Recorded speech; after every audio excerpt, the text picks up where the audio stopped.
You ruined everything, Frank. Maddie's voice cuts through the dim kitchen like a serrated blade, sharp and jagged. She's standing by the sink, arms crossed, her hazel eyes glinting with something I can't read anymore. Disgust, maybe, or pity. The fluorescent light buzzes overhead, casting shadows on the linoleum floor. I sit at the table, a half-empty glass of bourbon sweating in my hand, and I don't say a word. Not yet. She doesn't know I know. She doesn't know what's coming. You hear me? She snaps, louder now, her voice bouncing off the cabinets. Everything we had, you just torched it. For what? Your stupid pride. I take a slow sip, let the burn slide down my throat. Pride. That's rich, coming from her. My fingers tighten around the glass, but my face stays blank. I've gotten good at that, hiding the storm inside. She thinks this is about last night, about me walking out after she brushed me off again. Another, not tonight. Frank, I'm exhausted. Another excuse. But she's wrong. This isn't about pride. This is about betrayal so deep it's carved a hole in my chest, a wound I didn't see coming until it was too late. She turns away, muttering something under her breath, and I catch the tail end. Pathetic. The word lands like a slap. I set the glass down, the clink loud in the silence. She doesn't turn back.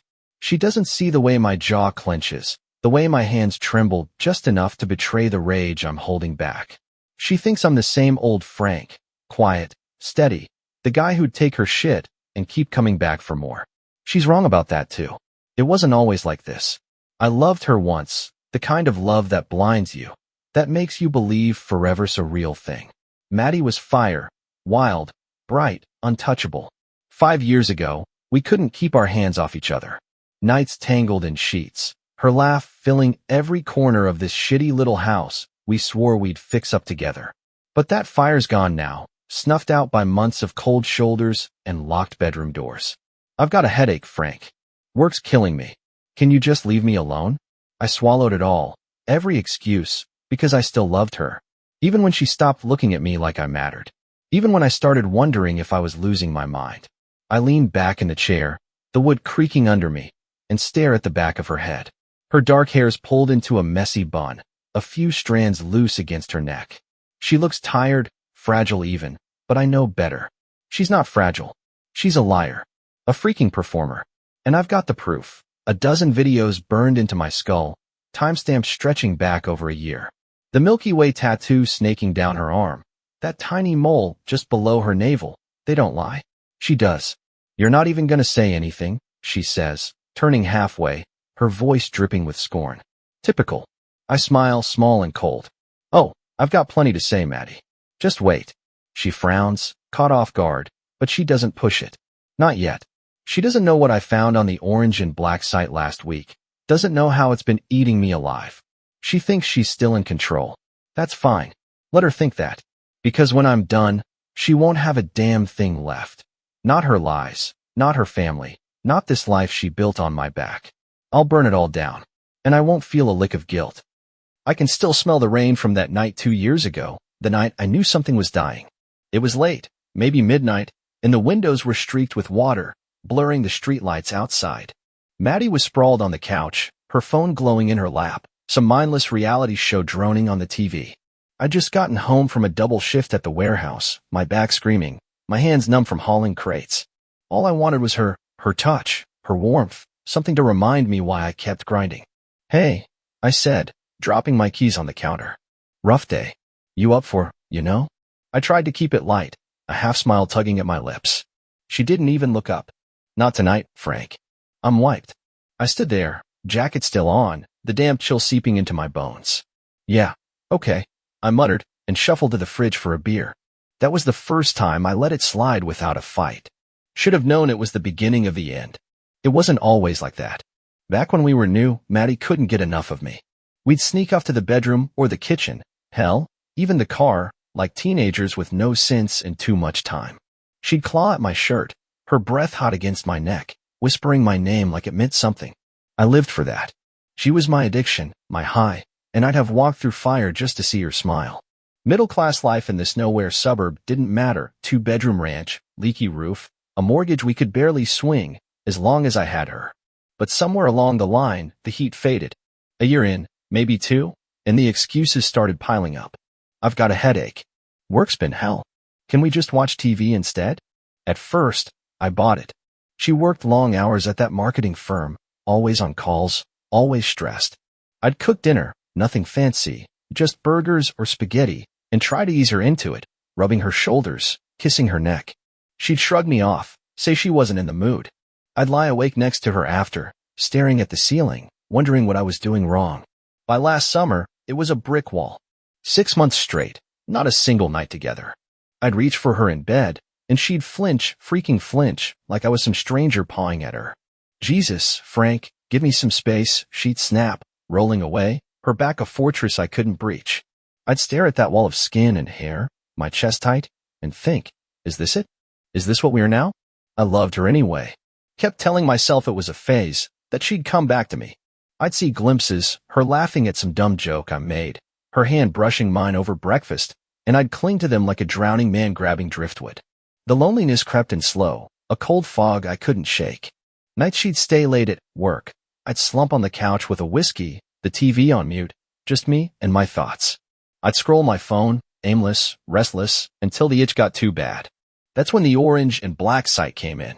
Not proud of it, but a man's got needs, and Maddie sure as hell wasn't meeting them. It was quick, mechanical, pick a video, get it over with, wash off the shame in the shower. Never thought it'd be anything more than that. Never thought it'd blow my world apart. Looking back, I should have seen the signs. The late nights, the locked phone, the way she'd tense up when I asked about her day. But love's a blind bastard, isn't it? Keeps you chasing ghosts, even when they're laughing in your face. And Maddie, she was a ghost long before I found out the truth. It was a Tuesday night, one of those sticky August ones where the air conditioner hums, but doesn't do shit. Maddie was out with co-workers again, third time that week, and I was alone, sprawled on the couch, the blue glow of my laptop the only light in the room. Whiskey bottle on the coffee table, half gone, my head buzzing just enough to dull the ache. I wasn't looking for anything special on the orange and black site, just something to kill the silence, something to feel less like a ghost in my own house. The thumbnails blurred together, blondes, brunettes, all the same after a while. I clicked one at random, some grainy clip with a title I barely read. The video started, shaky cam, a bedroom I didn't recognize. A woman on her knees, dark hair spilling over her shoulders, her back to the camera. Nothing new, nothing I hadn't seen 100 times. I leaned back, sipping my drink, letting it play. Then she turned. It was quick, just a flick of her head, but I saw it. A tattoo snaking down her left arm, a faint shimmer of stars. The Milky Way. My stomach lurched, whiskey burning back up my throat. I hit pause, the frame freezing on her profile, blurry but sharp enough. I leaned in, squinting, telling myself it was nothing, just a coincidence. Plenty of women have tattoos like that, right? I restarted the video, slower this time, my pulse thudding in my ears. She shifted, leaning forward, and there it was, clear as day. A tiny mole, just below her navel, right side. Small, round, like a period at the end of a sentence I didn't want to read. I knew that mole. I'd kissed it 1,000 times, traced it with my fingers when we were still us. My laptop slipped off my lap, hitting the cushion with a soft thud. I couldn't breathe. It was like a shotgun blast to the chest, hollow, deafening, final. Maddie, my Maddie. I scrambled for the mouse, rewound, played it again. Same tattoo, same mole, same curve of her spine. The guy's face was out of frame, just a pair of hands gripping her hips. But her. It was her. No mistaking it. I clicked the profile link, hands shaking so bad I could barely navigate. Stargirl XX, that's what she called herself. A dozen videos, some solo, some not. Upload dates staring me down like a death sentence. Oldest one, 14 months ago. 14 freaking months. How many men? How many nights while I was here, waiting for her? I watched another, then another, each one a knife twist. Her laugh in one. Low, throaty, the way she used to laugh with me. Her voice in another, moaning some stranger's name. I stopped counting after 5. Cold sweat soaked my shirt, my vision tunneling, the room spinning. This wasn't real. Couldn't be. But it was, every pixel, every frame, screaming the truth I'd been too dumb to see. Shock pinned me there, a deer in headlights, my brain short-circuiting. I loved her. Even then, part of me wanted to rationalize it. Maybe she was forced, maybe it wasn't her. But the dates, the tattoo, the mole, they didn't lie. She did. For over a year, she'd been living this double life, screwing God knows who, while I slept 10 feet away, dreaming of the woman I thought she was. Then the rage came, like gasoline on a spark.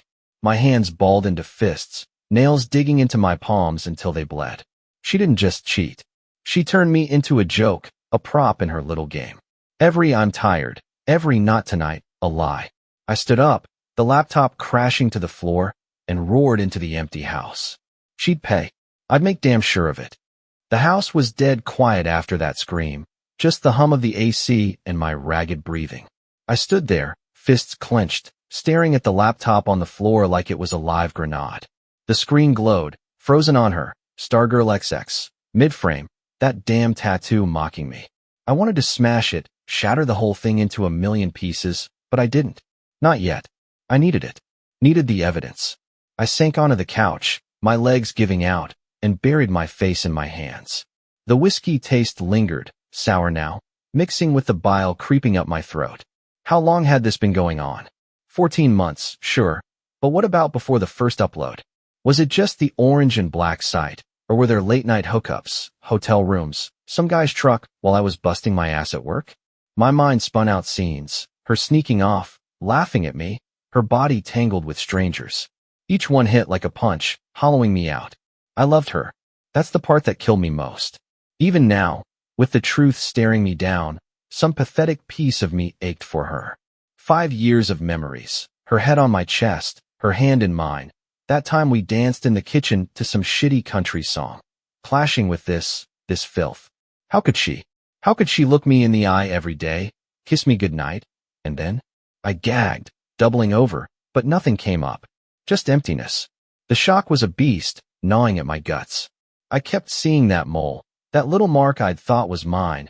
Ours, now plastered online for any creep with a Wi-Fi connection. 14 months. Over a year of lies. Of her slipping into bed next to me, fresh from God knows where, while I slept like a fool. I'd wake up to her alarm, make her coffee, ask how her day was. She'd smile, say fine, and I'd believe her. Every damn time. Then the rage roared back, drowning the hurt. My hands shook as I grabbed the laptop, pulling up her profile again. 12 videos. I scrolled the titles, Stargirl's Night In, quick fun with a friend, each one a fresh stab. Comments underneath, hundreds of them. Hot as hell. More please. Lucky bastard. Strangers drooling over my wife, rating her like a piece of meat. I slammed the lid shut, my teeth grinding so hard my jaw ached. She didn't just betray me. She turned me into nothing. A shadow. A punchline. I paced the living room, the carpet worn thin under my boots. My chest burned, my thoughts racing. I could confront her now, wait for her to walk through that door with her fake yawn and long day bullshit. Scream in her face, demand answers. Who? Why? How many? But that wouldn't be enough. She'd cry, lie some more, play the victim. No, she didn't deserve a quick out. She deserved to feel it, every ounce of the hell she'd dumped on me. The plan came fast, sharp, like a blade sliding into place. I'd hit her where it hurt most, her perfect little world. Her parents, those uppity assholes who thought I wasn't good enough for their princess. They'd see it all. Every frame. I'd tear her life apart, piece by piece. Her home, her family, her lies, and leave her with nothing. Just like she'd left me. I grabbed the whiskey, poured another shot, and downed it. The burn steadied me. She'd be home soon, all oblivious, thinking she'd won. Let her think that. I'd play along, keep it quiet, until the moment was right. Then I'd light the match and watch her burn. The next few days were a blur, a tightrope walk between pretending and plotting. Maddie came home that night, right on cue, 11:47 p.m., her heels clicking on the hardwood, her voice all syrupy with that, "Sorry, babe, meeting ran late" line. I nodded, grunted something about leftovers in the fridge, and watched her shuffle off to bed like nothing was wrong. Like she hadn't spent the last year turning our marriage into a landfill. I didn't sleep. Couldn't. Just lay there, eyes on the ceiling, her soft snores taunting me. I played the part, though. Woke up, brewed coffee, handed her a mug with a tight, "Have a good day." She barely looked at me, muttering a thanks before bolting out the door. Good. Let her think I was still the same clueless Frank, trudging through life with my head down. Every move I made was calculated now. Every word, every glance. I wasn't just her husband anymore. I was her executioner. Work was a haze. I'd clock in, haul boxes, not at the guy's small talk, but my mind was elsewhere. That tattoo, that mole, they haunted me, flashing behind my eyes every time I blinked. I'd catch myself gripping a crate too hard, knuckles white, imagining her face. The shock hadn't faded, it sat heavy, a stone in my gut, but the rage was louder now, a drumbeat driving me forward. I didn't eat much. Didn't need to. Fury was fuel enough. At night, alone again, I dug deeper. Fired up the laptop, muted the sound, and combed through her orange and black site profile like a detective on a cold case. 12 videos, yeah, but I needed more. Screenshots, every damning frame. I zoomed in on the tattoo, the mole, saved them to a folder labeled taxes in case she ever snooped.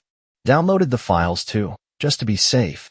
The comments made my skin crawl, hundreds of faceless bastards cheering her on, but I read them anyway, letting the disgust stoke the fire.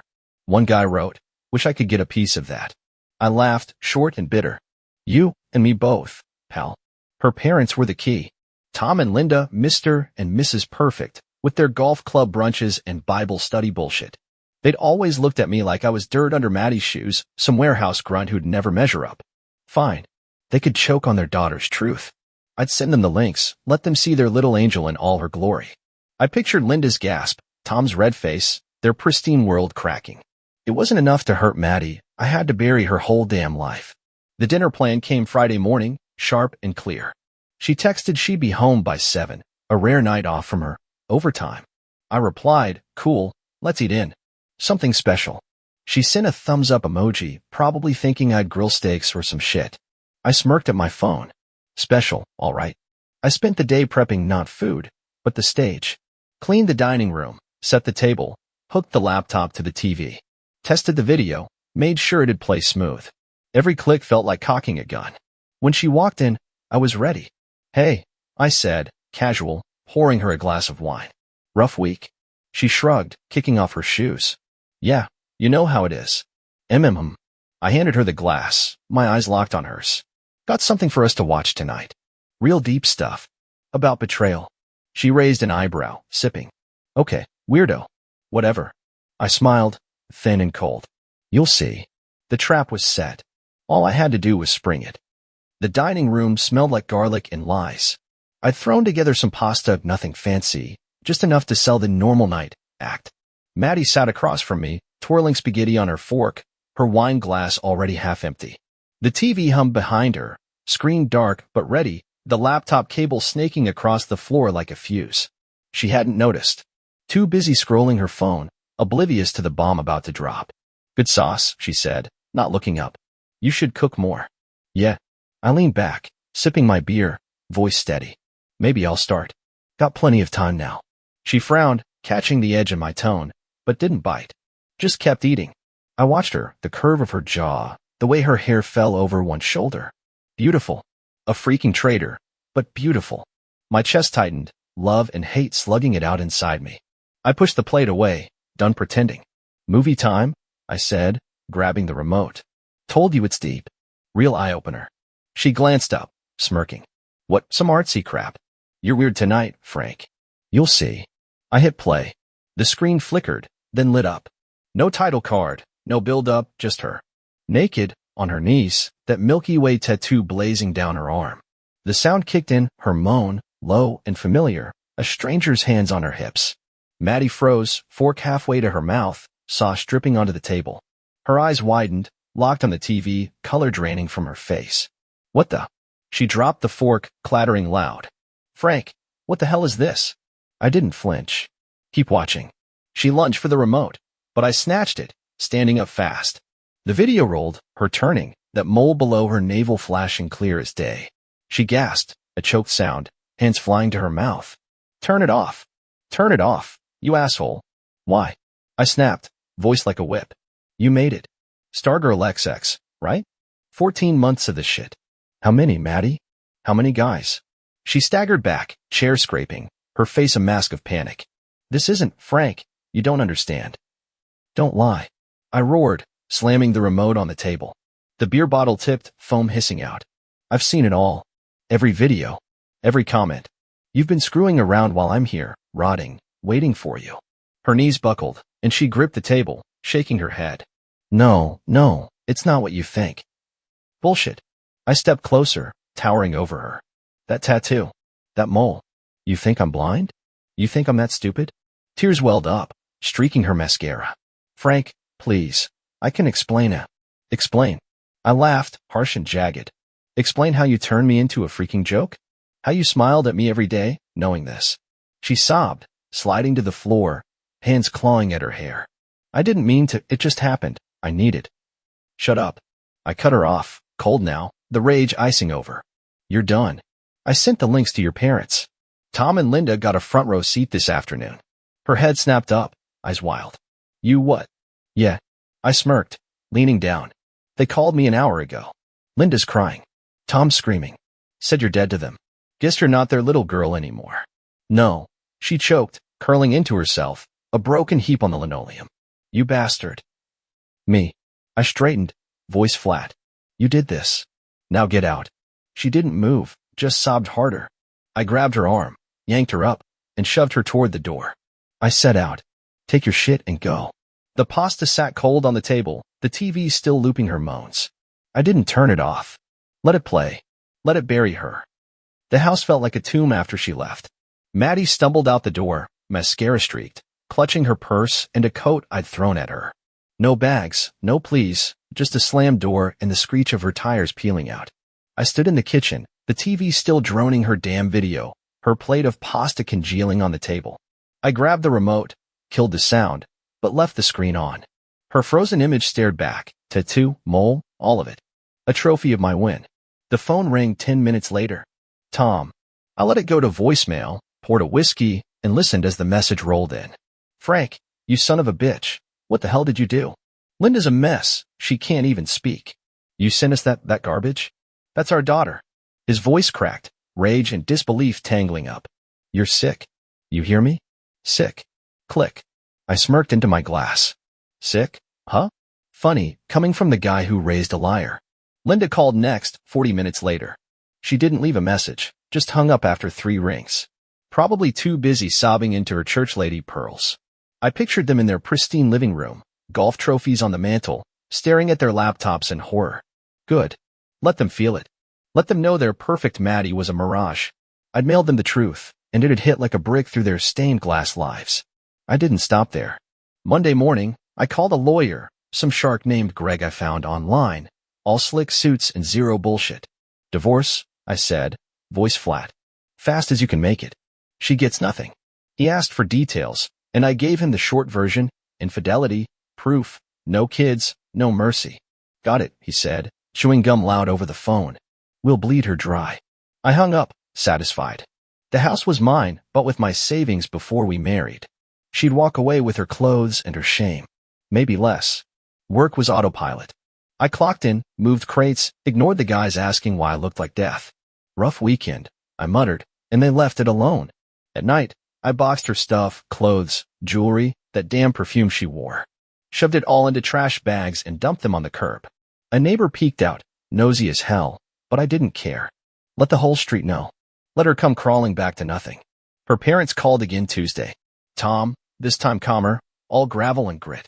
Frank, we need to talk. This can't be real. There's an explanation.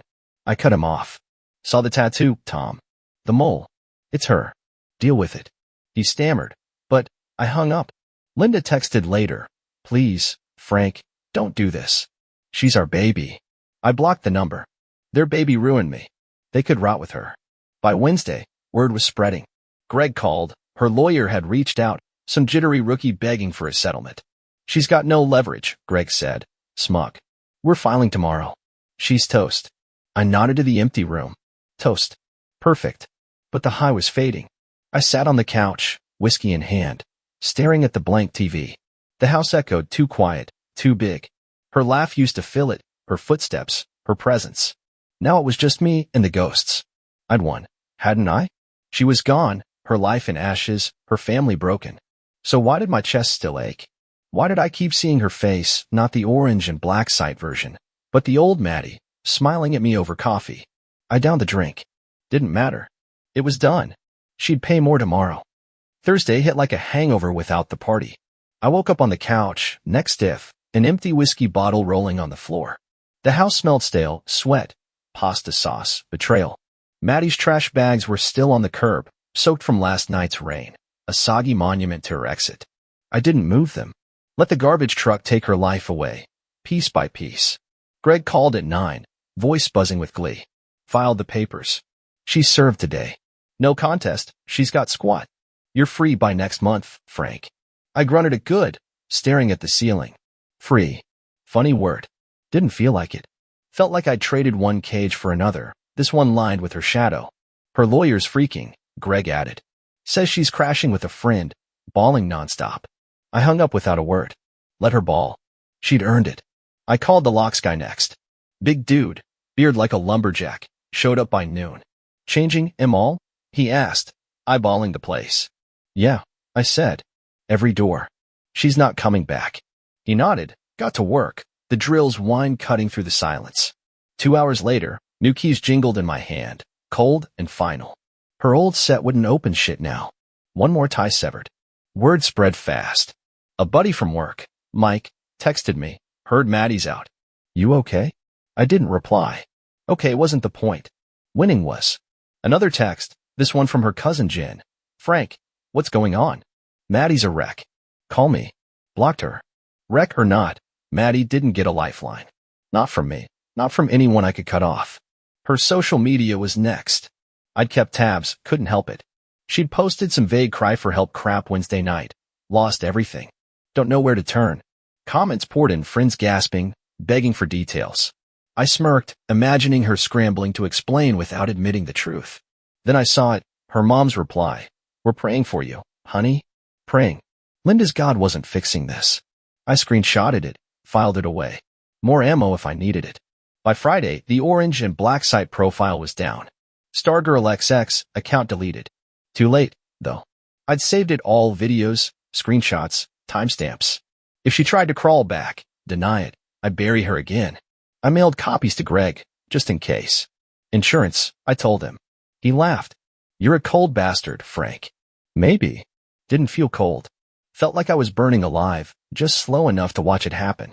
I drove to the liquor store that night, grabbed another bottle, Jack this time, harsher than the last. The clerk, some kid with a nose ring, eyed me funny. Rough week? He asked. Something like that, I said, shoving cash across the counter. Back home, I poured a glass, sat in the dark, the new locks gleaming in the lamplight. Safe. Alone. Winning. But the quiet was a bastard. No TV hum, no Maddie humming off-key in the shower, no life. I torched her world, parents disowning her, friends ditching her, no home, no money, but mine was ashes too. I saw her face again, not the sobbing mess from the kitchen, but the old her grinning at me over pancakes, hair a mess, eyes bright. That Maddie was dead. I'd killed her, or she'd killed herself, and I couldn't tell which hurt more. I downed the Jack, the burn sharp. She was gone. Her life was nothing. I'd done it, ripped her out of her comfort zone, left her exposed, raw, finished. So why did I feel like the one bleeding out? I poured another. Didn't matter. It was almost over. Saturday morning, the phone woke me, Greg's name flashing on the screen. I groaned, head pounding from the Jack, and picked up. Yeah. My voice was gravel, throat raw. It's done, he said, all business. She signed. No fight left. You keep the house, the car, everything. She's got zilch. I sat up, the room tilting, and rubbed my eyes. Good, I muttered. Anything else? He paused, chewing the damn gum. Yeah. She's toast, man. Words out, her job canned her yesterday. Guess someone tipped him off. I smirked. Guess so. Hung up without a thanks. I'd made that call Thursday night, half drunk, to her boss's voicemail. Anonymous, short, check this link. Your star employee's got a side gig. Sent the orange and black site profile URL before she deleted it. Didn't care if they traced it. By Friday, her marketing firm had cut her loose. Reputation risk, they'd said, according to a guy I knew who knew a guy. No severance, no references. She was a ghost now, professionally dead. One more brick pulled from her crumbling tower. Her parents were next to crack. Tom emailed me, a wall of text begging for a meeting. Frank, we're reeling. Maddie won't talk. Linda's sick over this. Let's fix it. Fix it? I laughed, cold and quiet, and hit reply. Nothing to fix. She's yours now. Enjoy. Attached a screenshot, her on her knees, timestamped, undeniable. Sent it and blocked his address. Linda's number was already gone, but I pictured her clutching her rosary, praying for a daughter she didn't know anymore. Too late. Word spread like wildfire. Mike from work cornered me Monday, eyes wide. Dude, heard Maddie's living in some chick's basement. People are saying she, did stuff online. That true? I shrugged, stacking crates. Ask her. He backed off, but the whispers didn't. Good. Let the suburb chew her up, spit her out. She loved playing perfect wife, perfect daughter, perfect career. Now she was nothing, and everyone knew it. I drove by the curb that night. Her trash bags were gone, hauled off days ago. The house was mine, locked tight, a fortress she'd never breach. I'd won. Divorce papers filed, her job torched, her family shattered, her name mud. She was out there, wherever, stripped bare, no comfort zone left. I'd done it, just like I'd planned. Every move cold, deliberate, final. But the whiskey didn't taste like victory. I sat in the living room, bottle in hand, the TV off, the silent screaming. The walls closed in, shadows stretching long and thin. I'd pictured this moment, her ruined, me standing tall, but it didn't feel tall. It felt small, hollow, like I'd gutted myself to get here. Her stuff was gone, her voice, her smell. The house was a shell, and so was I. I saw her again, not the orange and black side hoe, not the crying wreck from the kitchen, but the Maddie I'd married. Laughing at my dumb jokes, curling into me on the couch, promising forever. That Maddie was a lie, but she'd been mine. Now she was nothing, and I'd made damn sure of it. So why did my hands shake? Why did I keep pouring, keep drinking, chasing something I couldn't name? I smashed the glass against the wall, shards exploding, whiskey dripping down the paint. Didn't clean it up. Just sat there, staring at the mess, breathing hard. She was finished. I'd burned her world to the ground. But the fire was still in me, eating what was left. And it wouldn't stop. A month later, the divorce was final. Papers came in the mail, a thin envelope with my name scrawled in black ink. I didn't open it, just tossed it on the counter next to the whiskey bottle, the only constant left. Greg called to gloat. Clean sweep, Frank. She didn't even show up to sign. Her lawyer mailed it in. You're a free man. Free. That word again, hollow as a drum. Thanks, I said, and hung up. Didn't feel like celebrating. Maddie was gone, really gone. Last I heard, she'd slunk off to some nowhere town, crashing with a friend who didn't care about the rumors. No job, no family, no home. The suburb had chewed her up fast. Neighbors stopped asking. Her old friends stopped texting. Her parents hadn't reached out since that email, probably still choking on the screenshots I'd sent. I'd torched her world, top to bottom, and it was airtight. She'd never climb back. The house was mine, paid off with my blood and sweat. New locks gleamed, her trash bags long hauled away. I'd scrubbed every trace of her, her perfume, her hair ties, that damn floral mug she loved. Threw it all out or burned it in the backyard, smoke curling up into the October sky. The TV stayed off now, no orange and black sight, no nothing. Just silence, thick and heavy, wrapping around me like a shroud. Work trudged on. Mike and the guys quit probing, just nodded when I showed up, pale and quiet. You good, man? Mike asked once, hesitant. Yeah. I lied, and that was that.